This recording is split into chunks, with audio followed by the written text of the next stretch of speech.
The recent consecration of Kashi Vishwanath Temple and the opening of the Kashi Vishwanath corridor are not just about the renovation of a temple.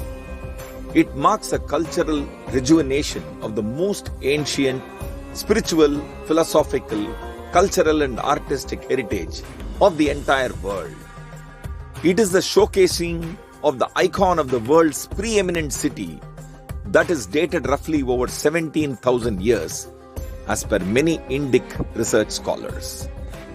The Rajghat Archaeological Survey has proven that the Kashi Vishwanath in the form of Avimukteshwar dates earlier to 1000 BCE as a Swayambhu Ling.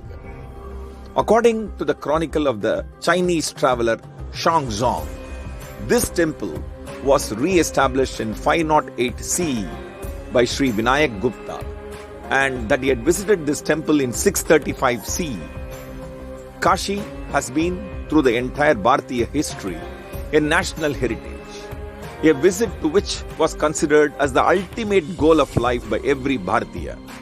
But alas, such a place was arrogantly destroyed by Qutbuddin Aibak, the brutal general of Muhammad Ghori, in 1194 CE.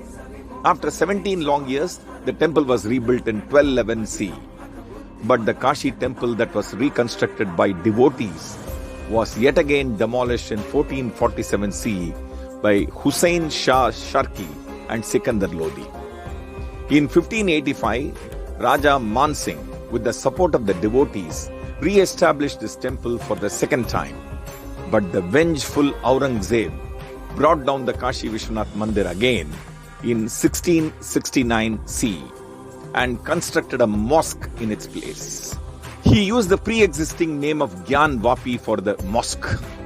Gyan Vapi actually referred to the well of knowledge that was part of the Kashi temple precincts. Aurangzeb misused such a meaningful name. He also dropped the Vishweshwar Shivling into the Gyan Vapi well. The Maratha king Malhar Rao Holkar tried to bring down this illegitimate mosque and rebuild Kashi Vishwanath temple in 1742 CE. This effort was stopped by Awadh Nawab Sadit Ali. Another effort to re-establish the temple in 1750 CE by the Jaipur king was also thwarted. Eventually, in 1780 CE, the stupendous efforts by the devout and courageous Rani Ahilya Bai Holkar enabled bringing down one portion of the mosque and re-establish the Kashi Vishwanath temple in its place. When Rani Ahilya Bai Holkar rebuilt the temple in one portion, the Shivling was brought out from the Gyan Vapi well and consecrated by Tamil Nadu's Sri Kulandayananda Mahaswamigal, also known as Trilingeshwar Maharaj. In 1828 CE, the wife of the king of Gwalior, Raja Daulat Rao Sindhia, Rani Baizabai, developed this temple as a 40-pillared one. In 1833, the common people came together to collect funds and further extended the temple precincts by including land from the surrounding areas. The tower of this temple with an extended area was built and installed by the Sikh king Ranjit Singh in 1835. In 1841, a 7.5 feet tall Nandi statue was installed by the virtuous Rahulji Bhosle. After a gap of about 180 years, during which time Kashi Vishwanath Mandir has been functioning within narrow precincts amidst a crowded locality, finally in 2019, with the prayers of over 1 billion Bharatiyas, the hoary temple that was spread around 3,000 square meters was expanded to 5 lakh square meters by the Indian central government. Alongside the temple, schools for Veda, cultural auditoriums, sprawling dining halls, spiritual library, tourism information desk, Kashi Museum, viewing gallery, travelers accommodation, guest houses, food courts, etc. have been meticulously planned and constructed in this area, making the Kashi Vishwanath temple complex a state-of-the-art structure by global standards. The uniqueness of this mammoth expansion work, which is now a pride of every Hindu living worldwide, is that it was made possible only by complete consensus of over 200 traders and 400 householders living and conducting their business in that area, and who happily vacated the earmarked land for the renovation of Kashi Vishwanath temple complex. It was not just the central and the state government's efforts that saw the fructification of this project, but in reality, the entire city of Varanasi contributed in one way or the other. It was the realization of the Mano Sankalpam of more than 1 billion Bhartiyas and Hindus living worldwide. The expansion project that commenced in 2019 was completed exactly on time by 2021, a remarkable feat considering the scale of the effort.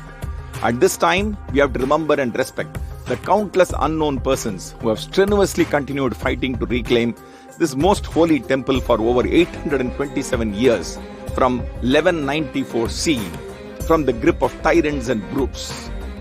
An unknown but fascinating truth about the Kashi Vishwanath corridor is that there were over 40 main temples in the complex which were protected for more than 500 years by the local population who constructed houses around these temples, thereby protecting it from the destruction of the invaders. 10 generations of such people have safeguarded these main temples, and they have happily handed it over to the government now with pride. They are all part of the magnificent Kashi Vishwanath corridor now. The crowning glory of the Kashi Vishwanath corridor is the linking of the Lalita Ghat in Ganges River, the holy Ganga, to the main Kashi Vishwanath temple, whereby devotees can directly walk through the corridor after taking bath at the Ghat and carrying Ganga Jal for the Abhishek of the Shiv Ling. This temple, the Holy One, was destroyed 5 times, starting from the times of Qutbuddin Aibak and later by Hussain Shah, Sarki, Sikandar Lodi and Sardat Ali Khan under Aurangzeb. But by the mighty grace of Mahadev, the temple has survived every time and now stands in absolute glory.